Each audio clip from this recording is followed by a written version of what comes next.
कल हमारे जो इशू यहाँ पे उठा, जनाब डिप्टी स्पीकर इधर ज़रा तवज्जो देंगे सर। डिप्टी स्पीकर साहब इधर आपकी तवज्जो दरकार है सर। हम भी आपके भाई हैं शोर, आप हमारे भाई हैं, तो सर इधर तवज्जो हमें चेंज की इंतहाई एहतराम है। हमें आप ही के मेंबरान आपकी तकरीर में शोर कर रहे हैं, उनको कौन? आपकी तवज्जो और प्यार दोनों चाहिए सर। इधर जी पीपल्स पार्टी कहीं नहीं जा रही सर, वो आपकी अपनी पार्टी है, इंशाल्लाह उधर ही है सर। कल जो इशू उठा कि परसों रात जो यहाँ नकाबपोश आए काली गाड़ियों में, जो रियासत की बात ऑनरेबल मिनिस्टर साहब हमें सेनेटर साहब बता रहे हैं, मुसद्दिक भाई, तो उस हवाले से ही बात कर रहा हूँ कि रियासत में सबसे मजबूत इकाई पार्लिमान है। परसों रात जो हुआ कि हमारे मेंबरान को यहाँ उठा के ले गए निकाब पहने हुए, तो उस पे कल सब ने बात की। और मैं अप्रिशिएट करता हूँ कि कल पीपल्स पार्टी की तरफ से भी तनवीर साहब, नवीद कमर साहब और आप ख़ुद भी वहाँ मौजूद थे, और उसके साथ साथ फिर जब स्पीकर साहब ने मीटिंग बुलाई तो उसमें उनके सीनियर मेंबर राना सनाउल्लाह साहब तशरीफ़ फरमा थे, और पीपल्स पार्टी के अलावा और जितनी जमातें सब मौजूद थीं। दो नुक्तों पे इत्तेफाक हुआ जनाब ऑनरेबल डिप्टी स्पीकर साहब के, एक हमारे मेंबरान के प्रोडक्शन ऑर्डर जारी हों, आईजी इस्लामाबाद को बुलाया गया, you are witness to all this, और आईजी इस्लामाबाद से पूछा गया, मैंने पूछा कि ये जो परसों रात ये कल रात आए थे वो क्या आपकी फोर्स के थे? उनका नहीं, हमारे नहीं थे। तो उस पे ऑनरेबल स्पीकर साहब ने कहा कि हमने तमाम वीडियोस बुला ली हैं, मंगवा ली हैं, उसको देखा जाएगा कि कौन लोग थे और किस रास्ते से आए और वो लोग किस तरह उठा के यहाँ से ले गए। तो उस पे प्रोडक्शन ऑर्डर की रिक्वेस्ट हमने की, और वर्बली जनाब स्पीकर साहब ने ऑर्डर्स दिए इस्लामाबाद आईजी साहब को कि आप उनको प्रोड्यूस कीजिए। तो साथ में मैंने ये बात की कि आप रिटन में भी उनको दे दीजिए, तो उन्होंने कहा रिटन में हम भिजवा देंगे इनके ऑफिस। इनको वर्बल ऑर्डर मिल चुके हैं। उस मीटिंग में नवीद कमर साहब थे, उसमें अलीम खान साहब मिनिस्टर हैं इनके वो थे, उसमें राना साहब थे, उसमें मक्सी साहब थे, आपके एलाइज हैं हुकूमत के, MMA से शायद अख्तर अली साहिबा थी, नूर आलम खान साहब थे, उस्मान साहब थे, हमारी जमात से शानदाना भी वहाँ मौजूद थी, डॉक्टर अमजद साहब मौजूद थे, एवरीबडी वाज देयर। एक जेंटलमैन्स कमिटमेंट हुई कि आज उनको प्रोड्यूस किया जाएगा, इस हाउस के मेंबर्स हैं, उनको प्रोड्यूस किया जाएगा।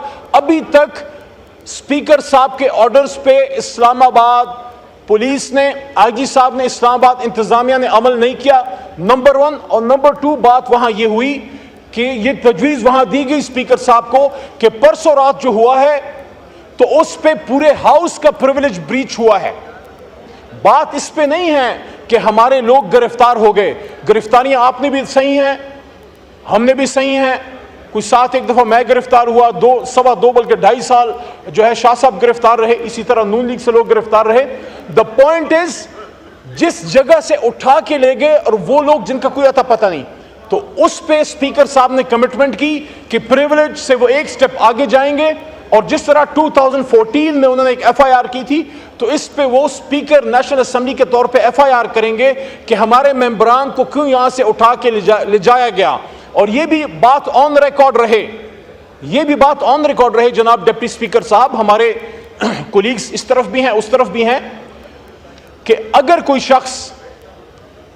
कोई शख्स बाहर से पुलिस से भाग के यहां पनाह लेता है, वो गलत है। कोई भी बाहर से भाग के नहीं आया, ये रनिंग सेशन था, सेशन चल रहा था और हमारे मेंबरान को पकड़ के बाहर उठाया जा रहा था। तो इस वजह से जो मेंबरान यहां पर रह गए वो रह गए। और फिर रात को जिस तरीके से कल साहबजादा हामिद रजा साहब ने पूरी तफसील बताई कि कुछ लोग आए, को 3 बजे के बाद बिजलियां बंद की गई, फिर नॉकिंग हुई दरवाज़ों पे, और वो अल्लाह का करम था कि वो शफकत साहब और साहबजादा साहब जो हैं वो महफूज रहे। तो हमारी इस्तदा सिर्फ इतनी है कि कल जो स्पीकर साहब ने ऑर्डर्स किए हैं, ये पूरा ऐवान उसको तक़वियत देता है, पूरा ऐवान अपने स्पीकर के ऑर्डर को सपोर्ट करता है कि आप उनको यहाँ प्रोड्यूस कीजिए, वो इजलास में शिरकत करेंगे, फिर आपने उनको जिस थाने में या जहाँ आपने लीगल प्रोसीजर करना है आप उनको ले जाइए, जिस तरह माजी में भी होता रहा। और दूसरी बात यह है, दोबारा मैं ये रिक्वेस्ट करूँगा कि ये जो परसों रात हुआ है, मैंने कल अपनी गुफ्तगू में भी ये बात की, نہ یہ خان صاحب سے متعلق بات ہے، نہ یہ تحریک انصاف کا ایشو ہے. ہم نے نہ کوئی پی ٹی آئی کی بات کی ہے. جناب ڈپٹی اسپیکر صاحب، یہ پارلیمان کی بے توقیری ہوئی ہے، اس لیے ہم نے اس پہ یہ سٹینڈ لیا ہے کہ یہ جو ایشو ہوا ہے اس کو منطقی انجام تک پہنچائیں. بالکل آپ یہ بڑے جنوین ایشوز ہیں جو آج اپنا انفارمیشن منسٹر صاحب نے اٹھایا، جو آپ نے جو کی کہ وراثت کی بات، وراثت تو وہ امپورٹنٹ ایشو ہے، ہم اس پہ سپورٹ کرتے ہیں، لیکن جو اس وقت رننگ کرنٹ ایشو ہے اس پہ آپ آئیے. ریاست کی بھی بات ہوگی، وراثت کی بھی بات ہوگی، لیکن اس وقت آپ کے اس ایوان کے sitting M N as opposition leader کدھر ہیں؟ ابھی یہاں پہ اسد قیصر صاحب کا کالنگ اٹینشن تھا. کسی نے یہ پوچھا کہ اسد قیصر صاحب اپنا کالنگ اٹینشن کیوں نہیں پٹ کر سک رہے، حالانکہ ان کے لیے منسٹر صاحب تیار ہو کے آئے ہیں اور ان کی پریپریشن تیار ہے، تو کیوں ہمارے ممبران یہاں آ نہیں پا رہے؟ صبح بھی عمر ایوب صاحب نے یہی کہا، ڈائریکشن دی کہ ٹوکن ریپرزنٹیشن ہو، کیونکہ کچھ پتہ نہیں ہے ہمارے ممبران کے ساتھ کیا ہو جائے. دیکھیں، کوئی آپ نے لیجسلیشن لانی، آپ کہا کہ آپ لائیں. اگر آپ کے پاس عددی اکثریت ہے، اپنی عددی اکثریت، ہمارے بندے توڑ کے نہیں، ہمارے بندے اٹھا کے نہیں، آپ شوق سے لائیے، لیکن اس کے لیے پوری ایک اپوزیشن کو آپ نے اٹھا کے لے گئے، آپ ان کو گرفتار کر کے لے گئے. یہ نامناسب ہے، یہ اس ایوان کی بے توقیری ہے. میں دوبارہ یہ بات کروں گا کہ کل جو پروڈکشن آرڈر آنریبل اسپیکر صاحب نے ایشو کیے ہیں، آئی جی اسلام آباد صاحب کو آرڈر دیے تھے، ان کو پلیز امپلیمنٹ کیجئے اور ہمارے ممبران کو یہاں پروڈیوس کیجئے. بہت شکریہ.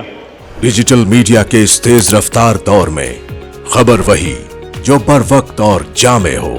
اب ہوں گی جدید دور سے ہم آہنگ دنیا کی تمام اہم خبریں، کبھی بھی کہیں بھی، صرف ایک کلک کی دوری پر. خبریں ہوں گی صحت اور ٹیکنالوجی کی. آپ جان پائیں گے سیاست اور معیشت کی تازہ ترین صورتحال. پبلک نیوز ویب سائٹ کے ذریعے سب سے الگ، سب سے بڑی ٹیم کے ساتھ ہر خبر آپ تک بر وقت. www.publicnews.com